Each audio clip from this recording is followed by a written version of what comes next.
बहुत बहुत धन्यवाद।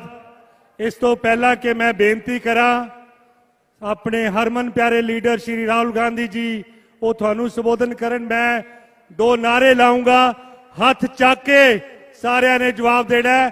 श्री राहुल गांधी, और आवाज बुलंद करके भाई, श्री राहुल गांधी, श्री राहुल गांधी। बहुत बहुत धन्यवाद राहुल गांधी जी।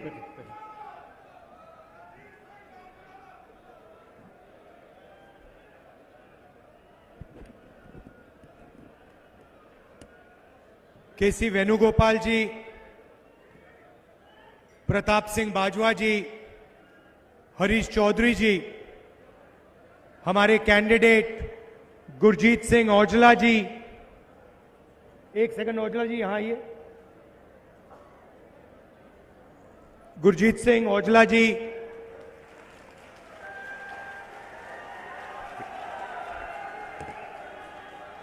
स्टेज पे कांग्रेस पार्टी के वरिष्ठ नेता, हमारे प्यारे कार्यकर्ता,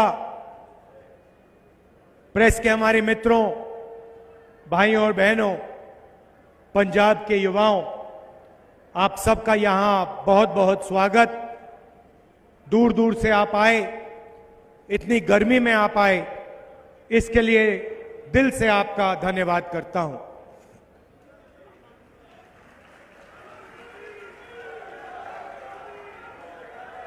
पंजाब का मूड कैसा है?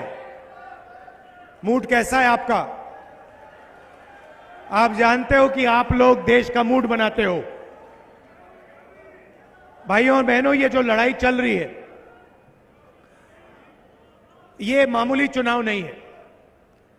ये आजादी के पहली बार ये दूसरे तरीके का चुनाव है, क्योंकि इस चुनाव में नरेंद्र मोदी जी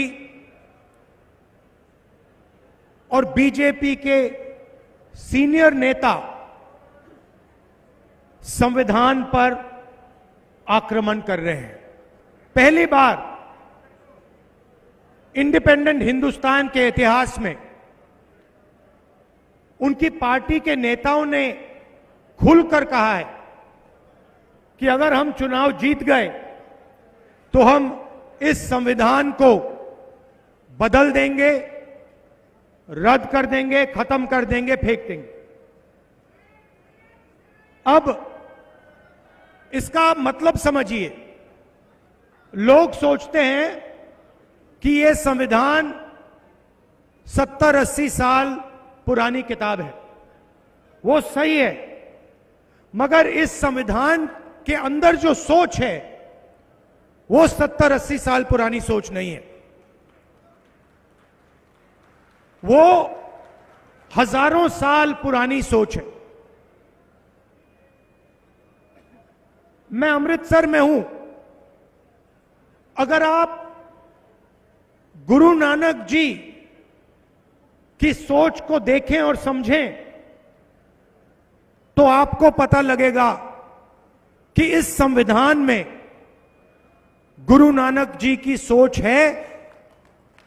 और मैं उससे आगे जाता हूं कि इस संविधान की जो नींव है, इस संविधान की जो नींव है वो गुरु नानक जी ने रखी थी, उनकी सोच ने रखी थी। और सिर्फ गुरु नानक जी ने नहीं, ऐसे हिंदुस्तान में अलग अलग महापुरुषों ने वही सोच देश के सामने रखी थी। चाहे वो बुद्धा हो, बुद्ध भगवान हो, नारायण गुरु जी हो, बसवना जी हो, इन सब की सोच इस किताब में है। और आज बीजेपी के लोग सामने आके कह रहे हैं कि हम गुरु नानक जी की सोच पर आक्रमण करेंगे और उसको हम खत्म कर देंगे। उस सोच का रिप्रेजेंटेशन मॉडर्न हिंदुस्तान में गुरु नानक जी की सोच का यही रिप्रेजेंटेशन है। गुरु नानक जी ने कहा था कि सब लोग समान हैं, सबकी इज्जत होनी चाहिए, सबका आदर होना चाहिए, सबके साथ मोहब्बत होनी चाहिए, ये कॉन्स्टिट्यूशन भी वही कहता है।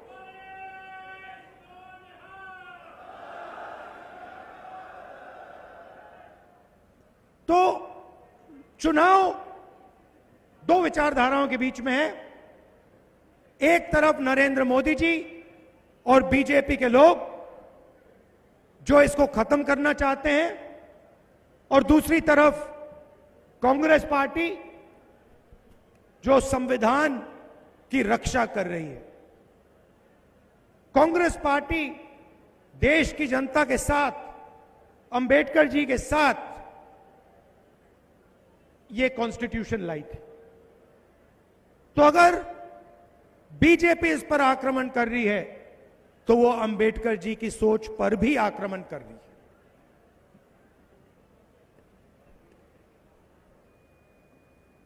भाइयों और बहनों,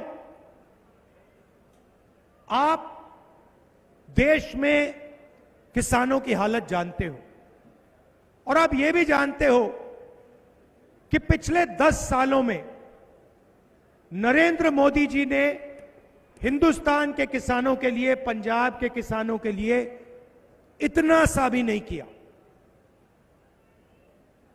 उल्टा आप पर आक्रमण किया।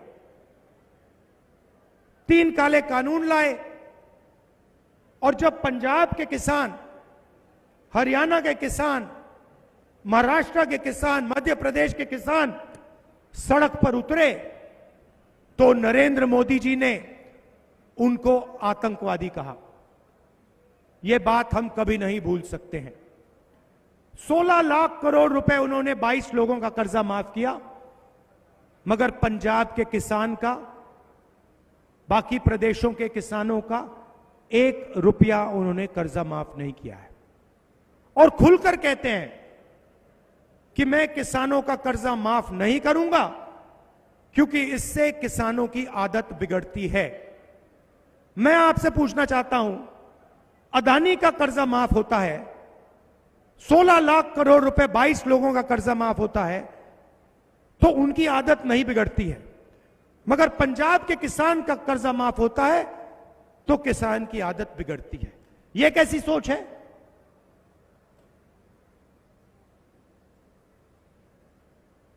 कन्याकुमारी से कश्मीर तक मैं पैदल चला, पंजाब से निकला, और हजारों किसानों से मैंने बात की,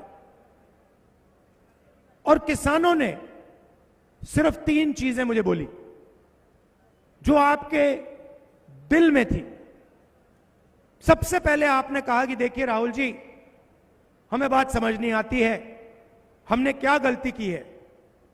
उनका कर्जा माफ हो जाता है, अदानी अंबानी के लिए कानून बनते हैं, मगर हमारा कर्जा कभी माफ नहीं होता।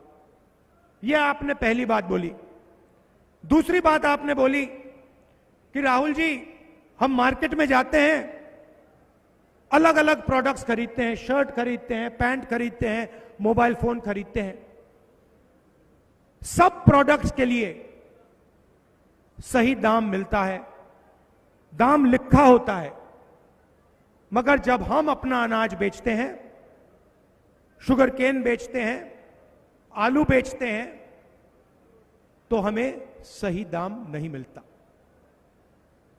और तीसरी बात आपने कही कि नरेंद्र मोदी जी बीमा योजना लाए हैं, इस योजना से 16 कंपनियों को फायदा होता है, हमारा नुकसान होता है, आंधी आती है, तूफान आता है, कंपनीज को हम फोन लगाते हैं, ईमेल भेजते हैं, कंपनी जवाब देती है कि हम आपको बीमा का पैसा नहीं दे सकते। ये 3 चीजें पंजाब के किसानों ने, बाकी देश के किसानों ने मुझे कही। तो इन 3 सवालों को मैं आज आपको जवाब देना चाहता हूं। पहला काम, जैसे यूपीए सरकार ने किसानों का कर्जा माफ किया था, वैसे ही कांग्रेस पार्टी पंजाब के किसानों का, बाकी देश के किसानों का कर्जा माफ करने जा रही है। दूसरी बात, यह सिर्फ एक बार नहीं होगा। हम सरकार में एक ग्रुप बनाएंगे जो किसानों की फाइनेंशियल सिचुएशन को स्टडी करेगा, और जब भी हिंदुस्तान के किसानों को कर्जा माफी की जरूरत होगी, इंडिया गठबंधन की सरकार किसानों का कर्जा माफ करेगी। एक बार नहीं, अनेक बार हम यह काम करने के लिए तैयार हैं। दूसरी बात, नरेंद्र मोदी जी ने साफ कहा कि कानूनी एमएसपी हम नहीं देंगे। मैं यहां आपको साफ कह रहा हूं, इंडिया गठबंधन की सरकार पंजाब के किसानों को, हिंदुस्तान के किसानों को गारंटी करके कानूनी मिनिमम सपोर्ट प्राइस देने जा रही है। और तीसरा काम, जो आपने बीमा की बात बोली, नरेंद्र मोदी जी का जो बीमा का प्रोग्राम है वो 16 कंपनियों की मदद करता है। इस प्रोग्राम को हम रिस्ट्रक्चर करेंगे, किसान फ्रेंडली बीमा योजना बनेगी, और 30 दिन के अंदर हिंदुस्तान के सब किसानों का पैसा उनके खाते में चला जाएगा। उससे ज्यादा डिले नहीं होगा। ये थी बात किसानों की। अब भाइयों और बहनों, नरेंद्र मोदी जी ने अरबपतियों का काम किया। आपने देखा होगा, पता नहीं देखा नहीं देखा, उनके आजकल बड़े इंटरव्यूज चल रहे हैं। देखा आपने? देखा? उनके इंटरव्यूज चल रहे हैं, मीडिया के 4 चमचे बैठा देते हैं, उनसे सवाल पूछते हैं, नरेंद्र मोदी जी जवाब देते हैं। सवाल कैसे होते हैं? नरेंद्र मोदी जी, आप आम कैसे खाते हो? काट के खाते हो या चूस के खाते हो? ऐसे सवाल चल रहे हैं। तो उन इंटरव्यू में एक चमचे ने उनसे पूछा, मोदी जी, हिंदुस्तान में अमीर लोग अमीर होते जा रहे हैं और गरीब लोग गरीब होते जा रहे हैं, इसके बारे में आप क्या सोचते हो? नरेंद्र मोदी जी का जवाब आता है, सोचते हैं, पहले वो थोड़ी देर सोचते हैं, ऐसे सोचते हैं,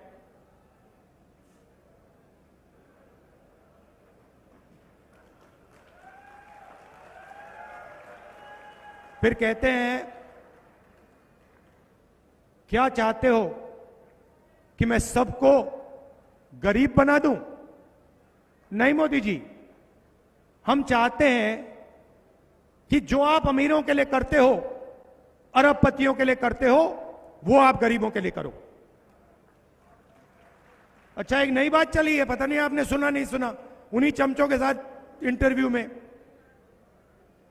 एक चमची पूछती है, नरेंद्र मोदी जी, आप में इतनी ऊर्जा कहां से आती है, इतनी एनर्जी कहां से आती है? नरेंद्र मोदी जी का जवाब आता है, मैं बायोलॉजिकल नहीं हूं, बायोलॉजिकल नहीं हूं, पता नहीं चीजें कैसे होती हैं, परमात्मा ने मुझे भेजा है और मैं बायोलॉजिकल नहीं हूं, मैं परमात्मा का काम करता हूं, मुझे परमात्मा ने मिशन पे भेजा है। मतलब हिंदुस्तान के बड़े से बड़े महापुरुषों ने यह बात नहीं बोली, मगर नरेंद्र मोदी जी को लगता है कि परमात्मा ने उनको चुना है, सिर्फ उनको। हम सब बायोलॉजिकल हैं, हिंदुस्तान के किसान, मजदूर, प्रेस रिपोर्टर सब बायोलॉजिकल, मगर नरेंद्र मोदी बायोलॉजिकल नहीं। एक व्यक्ति को भेजा है, परमात्मा ने भेजा है।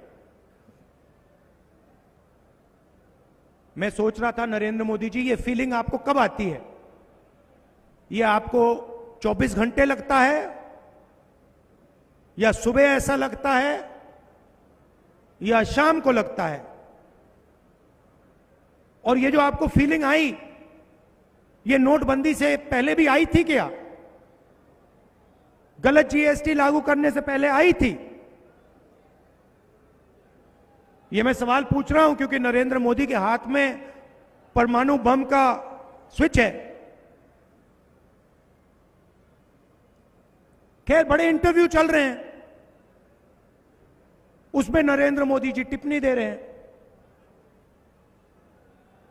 शायद परमात्मा ने कहा है कि हिंदुस्तान के सारे इंफ्रास्ट्रक्चर को, एयरपोर्ट्स को, पोर्ट्स को अदानी को पकड़ा दो। मगर पिछले 10 साल उन्होंने यही किया है। तो अब हम उल्टा करने जा रहे हैं। उन्होंने 22 अरबपति बनाए, हम करोड़ों लाखपति बनाएंगे।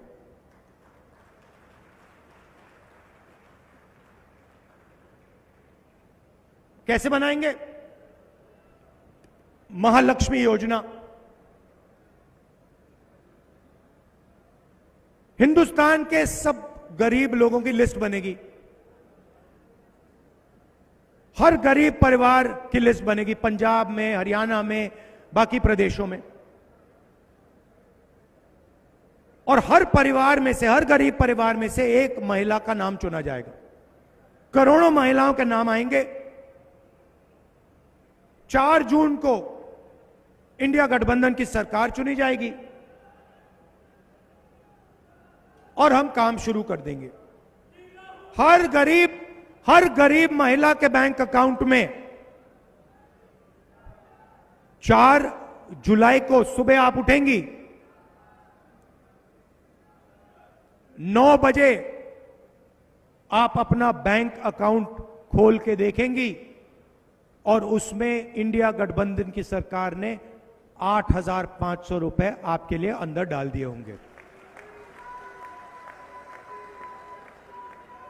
जुलाई, अगस्त, सितंबर, अक्टूबर, नवंबर, दिसंबर चलता जाएगा।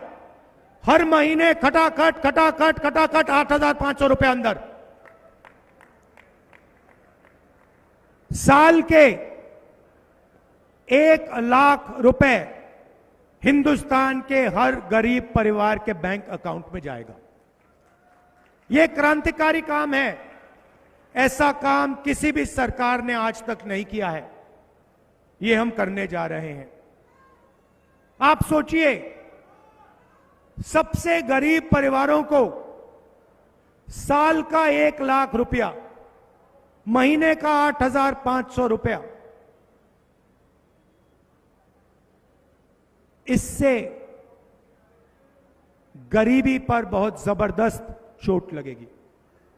लिस्ट में किसानों के परिवार होंगे, मजदूरों के परिवार होंगे, बेरोजगार युवा होंगे और सीधा हम उनके बैंक अकाउंट में पैसे का इंजेक्शन डाल रहे हैं।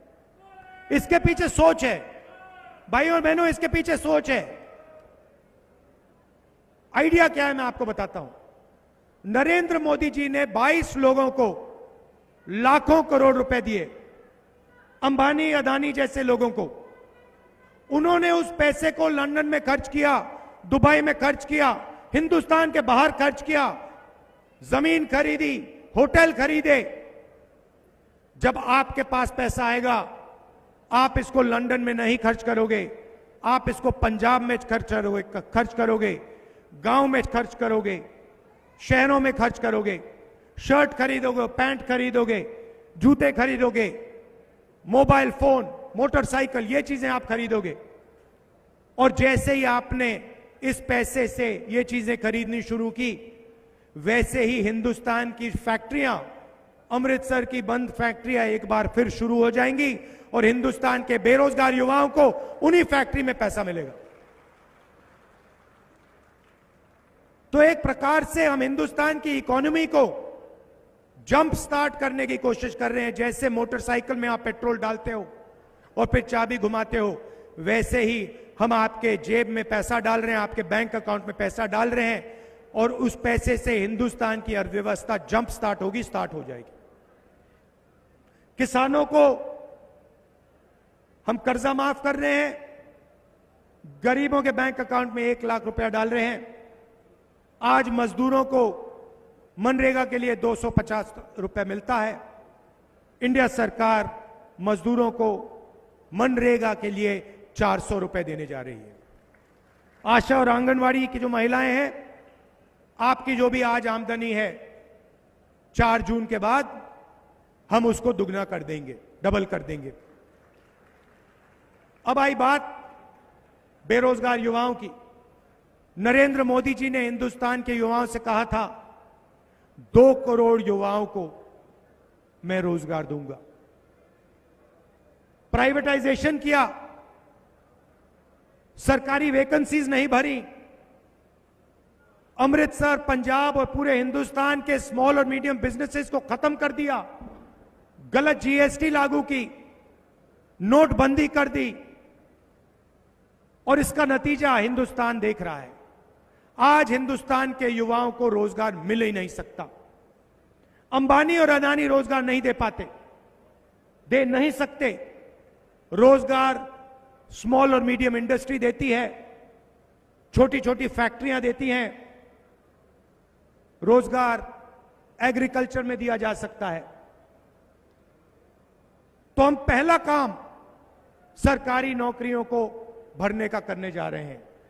30 लाख सरकारी नौकरियां आज हिंदुस्तान में खाली हैं। हमारा पहला कदम उन नौकरियों को आपके हवाले करने का होगा।